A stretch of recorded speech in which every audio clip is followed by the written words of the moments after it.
Olá, gente. Bem-vindo ao canal da Consciência Quantiônica. Eu sou o Darcio Cavallini, criador das terapias quantiônicas. Se está chegando agora, se inscreve aí no canal, porque a gente aprende sobre sistemas de forma muito interessante. Legal?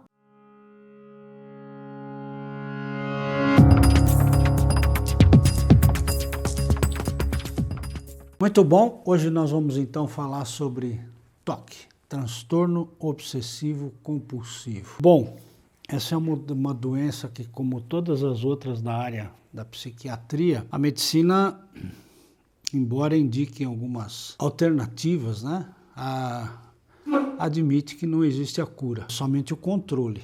Então a medicina acha que, dependendo do tipo de comportamento do paciente, se qualifica de determinada forma o TOC, e tem até alguns casos que a medicação por 2 a 4 meses de uso, etc., que até que melhora muito o comportamento do paciente. E aí considera que a ajuda de psicoterapia, né, ou psicanálise ou psicologia, pode ajudar muito o paciente, mas recomenda que você case com um psicólogo ou com uma psicóloga, e é assim que funciona, porque você vai ter isso a vida toda.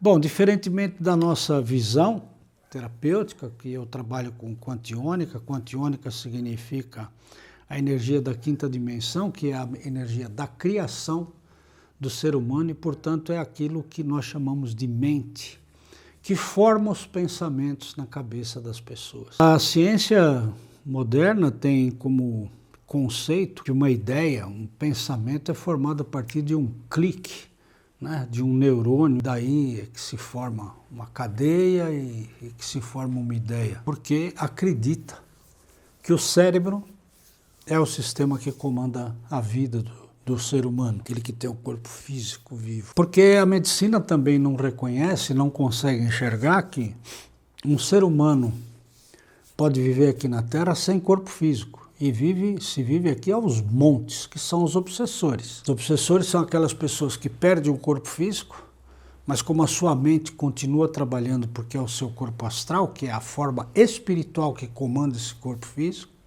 que tem ideias próprias, que tem compromissos, que tem paradigmas, que tem preconceitos, e ele roubando a energia vital de um ser humano vivo, ele continua vivo aqui na Terra e se manifesta. E como ele se manifesta? Uma das formas de se manifestar é quando ele atua sobre um ser humano de consciência viva, né, que está no corpo físico, usando o corpo físico, e começa a interferir na forma de pensar desse ser humano. Por quê? Porque, na verdade, quem forma o pensamento não é o cérebro, e sim a mente, e a mente é o espírito. Então, em muitos casos, as pessoas que vêm para cá para uma encarnação com determinado programa de vida têm determinadas funções, determinadas questões que devem realizar para fazer parte do seu progresso evolutivo, da sua evolução espiritual. E por determinadas crenças, limitações, principalmente da educação e em especial da educação religiosa, se limitam quando sua mente vaga, né? E começa a ter uma ideia de sonhos, alucinações ou sei lá o quê. Não conseguem interpretar isso e fogem porque têm medo. Porque são pessoas extremamente controladoras, que acreditam que a vida é aqui, na Terra, que tudo é matéria e fora da matéria nada existe. Portanto, tem a sua forma de pensar. São pessoas, em geral, muito inteligentes, que guardam na sua memória, ou seja, decoram coisas com muita facilidade. São pessoas que, em geral, têm grande cultura, porque têm acúmulo de conhecimento muito grande. São verdadeiras enciclopédias, ou têm a facilidade para isso, se interessarem. Então, eles têm que conhecer tudo para controlar tudo. Ou seja, se ele tem o controle sobre tudo, ele fica feliz, porque ele se sente muito inseguro e com muito medo de ser controlado pelos outros. E essa sensação de poder leva a ter a necessidade de conhecer tudo, saber tudo. E é impossível um ser humano ter todo o conhecimento que existe na Terra, né? Imagina então, se na Terra já é assim, imagina o que fora da Terra. Então essas pessoas começam a receber influências de outros seres que por sintonia de atividade cerebral, né? Seres que já estão desencarnados sem o corpo físico, seres que, quando vivos no corpo físico, eram dotados de grande capacidade de decorar, matemáticos precisos, muita informação, e acreditam que esse tipo de conhecimento é que é tudo e que faz tudo e que faz dele um ser humano melhor que os outros. Então, como essa pessoa que morreu e tem essas manias de ser o melhor e não conseguiu colocar em prática, porque ele não consegue mais colocar em prática porque perdeu o corpo físico e, portanto, ele não se manifesta mais na materialização das coisas porque perdeu o corpo físico, ele, por afinidade, entra na frequência desses outros seres que são encarnados e começa a colocar, então, as suas ideias. E aí, depende do tipo de afinidade desse ser espiritual que está se comunicando com o ser físico, material, vão se criando os diversos tipos do que a psiquiatria chama de toque. Mas com certeza a maioria deles, né?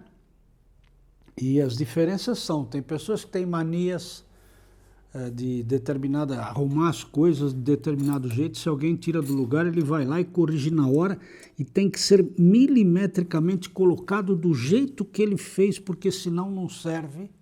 Virou coisa, não, ele tem que ir lá e desvirar e colocar exatamente naquela posição, porque ele tem que ter o controle sobre isso, então tem que ser daquele jeito, porque daquele jeito ele visualiza, ele domina. Tem outras pessoas que têm o pensamento repetitivo, né? Pensam sempre a mesma coisa, ficam repetindo.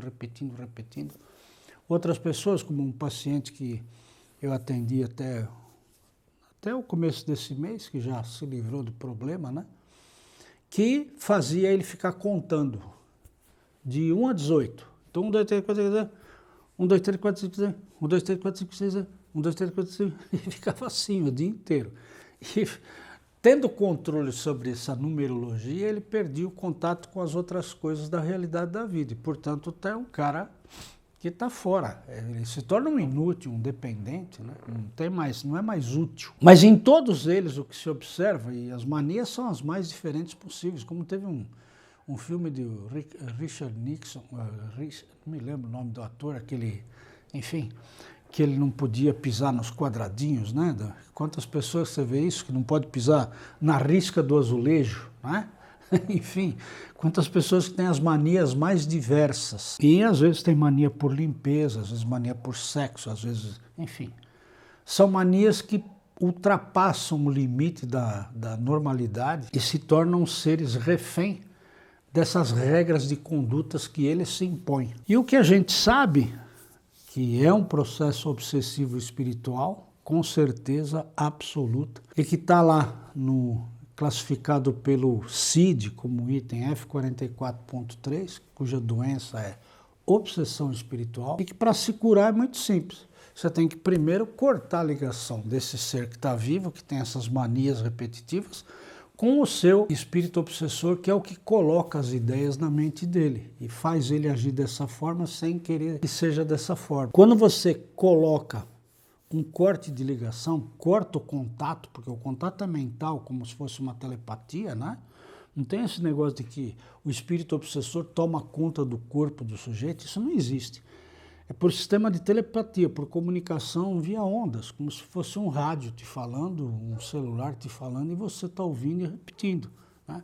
Então, quando você corta essa ligação, primeiro ele já começa a ficar desconfiado, porque aquela voz que subjugava ele, que ele era obrigado a obedecer, ele já não escuta mais a voz, então ele já começa a se sentir com um pouco de liberdade.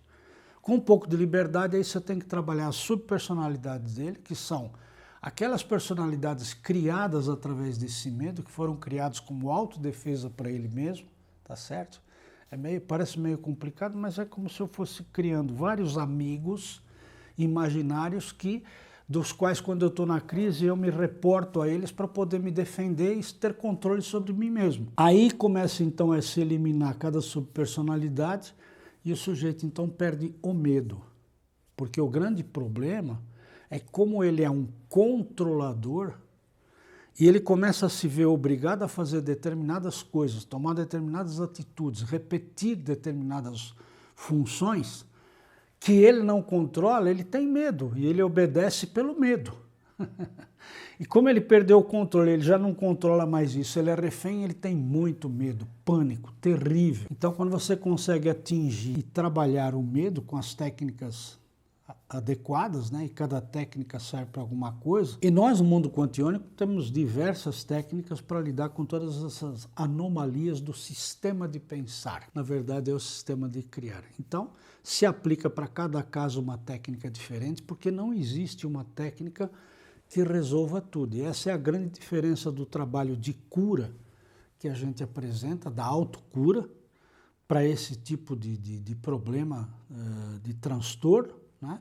Que a medicina consegue só controlar. Por quê? Porque usa uma medicação que serve para todo mundo. No nosso caso, não. Nós fazemos uma avaliação e para cada caso é um caso. Então, para fulano A, você vai aplicar a técnica 2, 3, 5, para o outro você vai aplicar 3, 4, 1, para o outro. E para cada caso é um caso. E não são técnicas invasivas porque nós trabalhamos com a mente. E por essa razão, por incrível que pareça, eu não preciso trabalhar com o paciente fisicamente, porque eu não trabalho com o cérebro dele. Então, por uma fotografia, eu trabalho com o corpo astral dele, que é a parte espiritual dele. Por essa razão, o nosso trabalho tem sucesso, porque nós lidamos com a origem do problema e não com o sintoma. E quando você está lidando com o cérebro, com o neurônio, com a forma de pensar, isso é o sintoma, porque quem cria esse sintoma é o espírito. Mas a medicina, infelizmente, ainda não entendeu isso. Mas nós já compreendemos. Quer se curar do toque? Faça a sua consulta. É só marcar. Gostou desse tema? Tem muito mais. Dá um like. Participa com a gente, convida seus amigos, se inscreva no canal.